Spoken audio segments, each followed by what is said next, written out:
Quand vous avez l'impression que des gens ont arrêté de compter sur vous, n'arrêtez jamais de compter sur vous-même. Alors, qu'est-ce qu'on a par là? J'ai reçu un fax qui dit « Quand est-ce que tu vas nous faire une vidéo avec Barack Obama? Ça fait 2 ans qu'on te le demande, espèce de c***. » Ok, c'est pour aujourd'hui. Dans cet épisode, vous allez découvrir le discours le plus motivant que Barack Obama ait donné de sa vie. Il parlait à une audience remplie de jeunes et il a partagé avec eux la mentalité qui lui a permis de passer du ghetto à la Maison Blanche. C'est parti. Absolument chacun d'entre vous a quelque chose pour lequel il est doué. Absolument chacun d'entre vous a quelque chose à offrir. Et vous avez une responsabilité envers vous-même, de découvrir quelle est cette chose. Mon père a abandonné ma famille lorsque j'avais seulement 2 ans.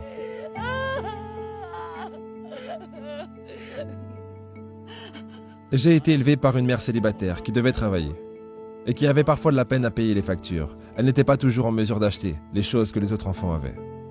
Elle n'avait pas assez d'argent pour m'envoyer là où les autres enfants américains allaient à l'école.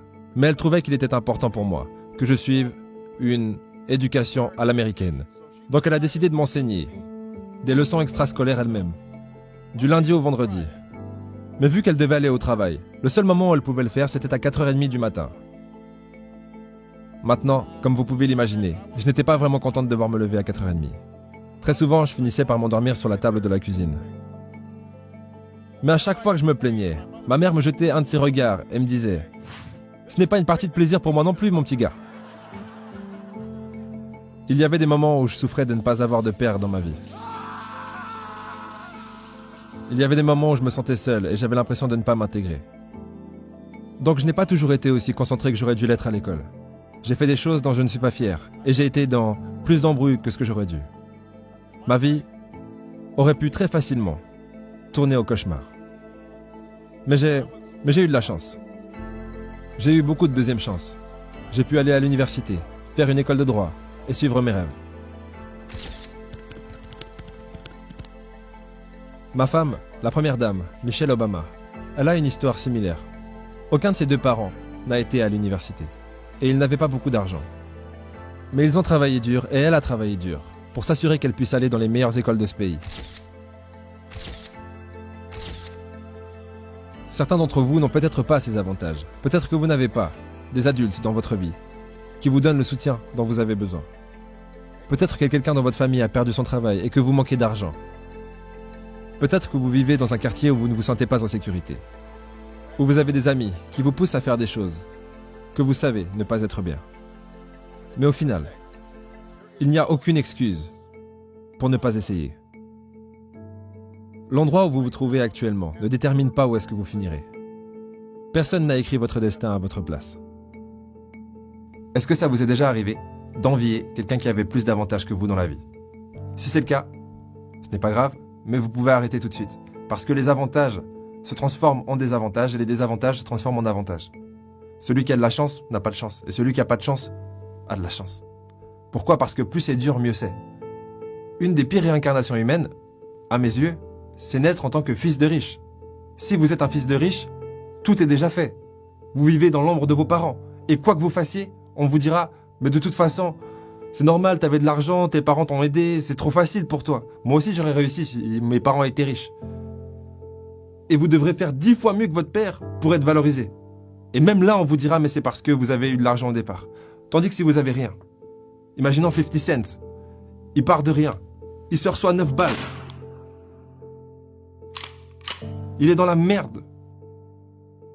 Personne croit en lui. Puis il devient 50 Cent. Ça, c'est une histoire qui se raconte. C'est pour ça que les avantages sont des désavantages et que les désavantages sont des avantages. Tout ce que vous n'avez pas vous permettra de devenir plus pour avoir ce que vous voulez. Mais peu importe ce que vous avez choisi de faire, je vous demande de vous y engager. J'aimerais que vous travailliez à fond là-dessus.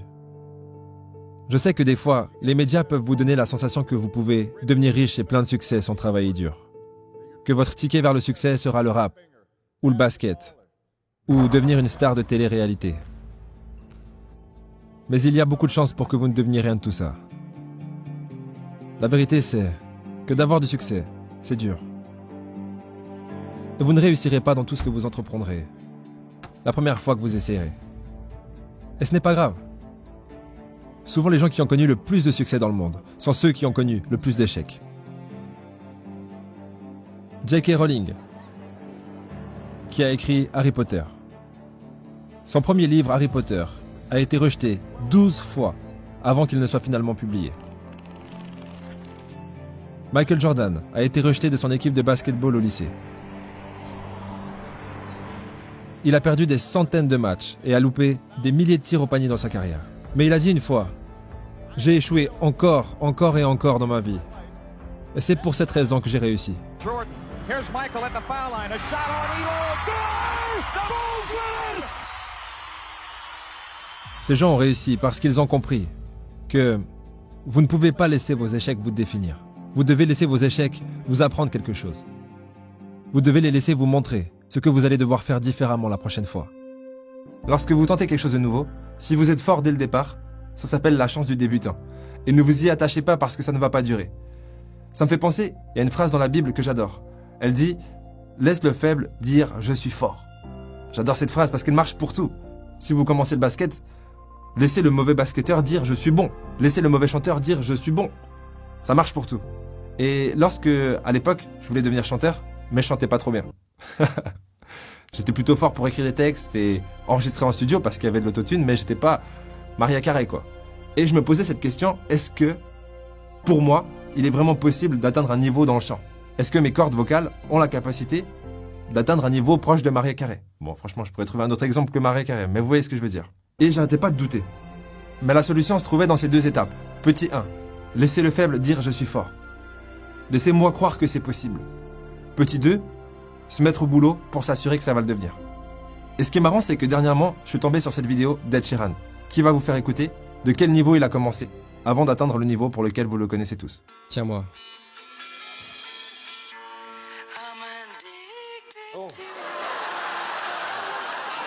Attends.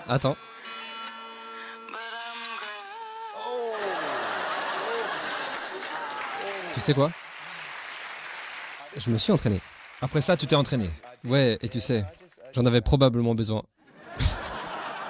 La morale de cette petite anecdote est simple. Si comme moi, vous réalisez que vous n'avez pas envie de passer 6 heures par jour à chanter pour vous améliorer dans le chant, c'est que, probablement, vous n'avez pas envie de devenir chanteur. Si vous êtes dans les problèmes, ça ne veut pas dire que vous êtes une personne à problème. Ça veut dire que vous devez essayer encore plus fort d'agir de la bonne façon. Si vous avez des mauvaises notes, ça ne veut pas dire que vous êtes stupide, ça veut juste dire que vous devez passer plus de temps à étudier. Personne n'arrive au monde en étant bon dans tout ce qu'il fait. Vous devenez bon dans ce que vous faites lorsque vous travaillez dur. Juste une seconde, est-ce que vous avez vu ce jeune qui lève les yeux au ciel comme pour dire « mais c'est bon, c'est logique ce que tu nous racontes ». Ne soyez pas ce jeune. Rappelez-vous que les champions ont été créés en pratiquant et en repratiquant les fondamentaux. Pas en s'intéressant à de nouvelles choses. Les nouvelles choses n'ont pas créé de champions. C'est les fondamentaux, pratiqués encore et encore, qui créent les grands champions. Vous ne marquez pas beaucoup de buts la première fois que vous faites du foot. Vous ne chantez pas sur les bonnes notes la première fois que vous chantez une chanson. Vous devez vous entraîner. N'ayez pas peur de poser des questions. N'ayez pas peur de demander de l'aide quand vous en avez besoin. Je le fais tous les jours. Demander de l'aide n'est pas un signe de faiblesse, c'est un signe de force. Parce que cela montre que vous avez le courage d'admettre lorsque vous ne savez pas quelque chose. Et cela vous permet ensuite d'apprendre quelque chose de nouveau. Donc trouvez un adulte à qui vous pouvez faire confiance. Un parent, un grand-parent, un prof, un coach ou un consultant. Et demandez-leur de vous aider à rester sur le bon chemin pour atteindre vos objectifs. Je m'attends à de bonnes choses pour chacun d'entre vous. Alors ne nous décevez pas. Ne décevez pas votre famille, ne décevez pas votre pays, mais plus important encore, ne vous décevez pas vous-même. Il y a une évidence qui dit que si vous en faites un petit peu plus que ce que vous vous sentez capable de faire tous les jours, dans quelques jours, semaines, quelques mois ou quelques années, vous serez beaucoup plus que ce que vous êtes capable d'imaginer. Bon, pour finir cet épisode en beauté, je vais faire face aux fantômes du passé et vous chanter une petite chanson. Et vous me direz dans les commentaires si j'ai bien fait d'arrêter la musique ou pas. Vous êtes prêts? Je vais reprendre la chanson d'Ed Sheeran. I'm addicted to your smile. Ah, ah, ah, ah, ah.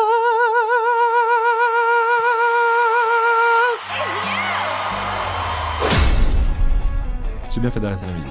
Au prochain épisode.